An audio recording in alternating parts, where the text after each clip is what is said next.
Did you listen to any of the arguments? I did hear the arguments this morning. It's ridiculous to me that you lied on Monday, and yet here we still are. And I very much want to be here, so I'm not a hostile witness. I very much want to be here. Not so much that you're hostile, Ms. Willis, it'd be an adverse witness. Your interests are opposed to Ms. Merchant's. So after that, you started dating shortly thereafter, correct? A lie. That's one of your lies. Okay. I need to explain this, and I think I get to explain my answers. That was an incredibly combative Fani Willis, the district attorney of Fulton County, Georgia, testifying in court in regard to some legal challenges that Donald Trump's defense attorneys had brought forward in regard to her alleged conflicts of interest in naming Nathan Wade as the lead prosecutor in that case. She was having an intimate relationship with him, and so the legal team representing Donald Trump raised that as a big concern.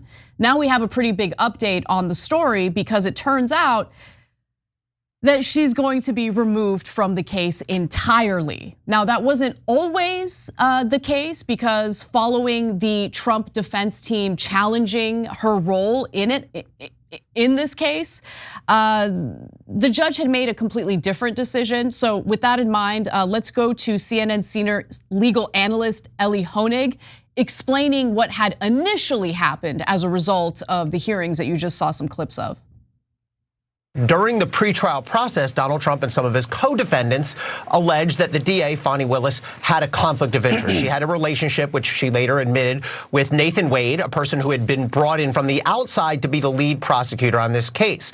There were a series of televised hearings on this issue last year, during which Fani Willis and Nathan Wade both testified, yes, we had this relationship, but it didn't start until after Nathan Wade became the lead prosecutor. And then with regard to the allegation that their finances had been intermingled because Nathan Wade was being paid a lot of money to work on this case, the testimony was essentially that they split the costs on everything and they did it all by cash. Well, the trial judge here found that there were significant questions about the truthfulness of Fani Willis's testimony. The trial judge said, quote, the odor of mendacity remains around this case. He said there's real questions about whether her testimony was untruthful. That's a quote, untruthful, from the trial judge. But nonetheless, the trial judge said, well, we can solve this if Nathan Wade leaves the case.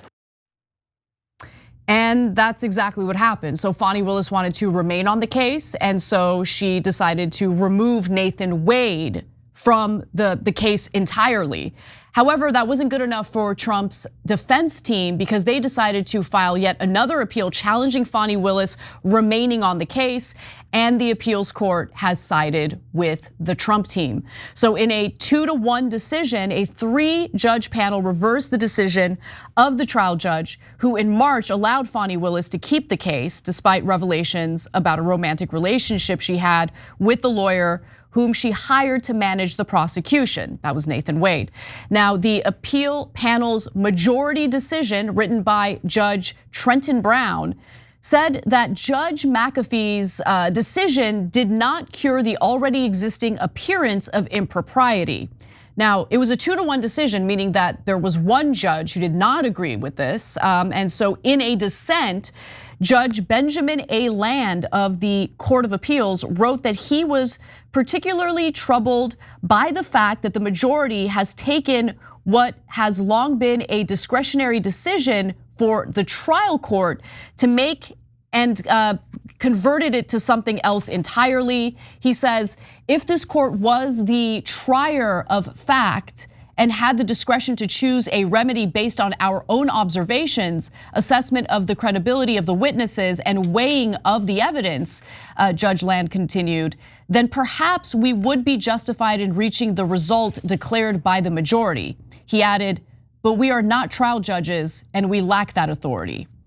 So Willis is not giving up. She has now filed her own appeal. She did so swiftly, and so we'll see how this plays out. But if she loses upon appeal, it's very likely that this case will never come to fruition. Yeah. Cenk. So let me explain why in a second. First, who's right? This ruling by the appellate court is wrong. The dissenting judge is correct on the law. Normally, the trial judge gets to decide matters like this. This is a mainly Republican-appointed court going, yeah, that's true, except we like Trump and he's president now, and we know that if we overturn this, this thing's toast. And so they did. And so it doesn't mean that the case is gone, according to their ruling. It just means that Fani Willis can't be in charge. But they know that once their ruling gets appealed, it's going to go to an even more Republican-appointed court that is almost certainly going to back them. And then what happens after that? It goes to a Republican committee to decide what to do with the case next. And that committee will almost certainly kill the case. So this thing's pretty much over after this ruling. And so it would be shocking if they brought this case back now. It would have to be a bunch of Republican judges or lawmakers in Georgia who are like, no, we still want to prosecute the sitting president. It's not going to happen. Never going to happen, right? It'd be shocking. So now, what went wrong here? The Democrats beclowned themselves with all of these cases. There's only one exception, and that's the documents case, because that normally took a long time because they tried to get the documents back. Trump wouldn't. They had to do the raid, and Trump kept more documents, et cetera. That one went on a normal pace, okay? But Alvin Bragg in New York, Fani Willis in Atlanta, or prosecutors in general in Atlanta, and Merrick Garland at the national level, they dragged their feet for 2.5 years.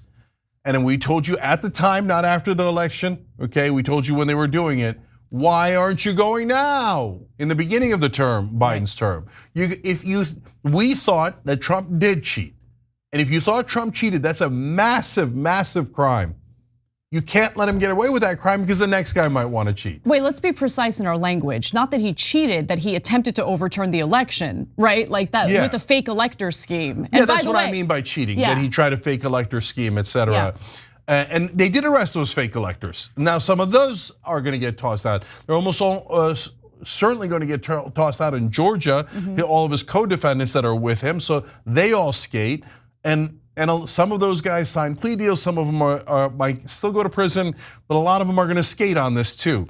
So they had a fraudulent scheme that it was super important to prosecute.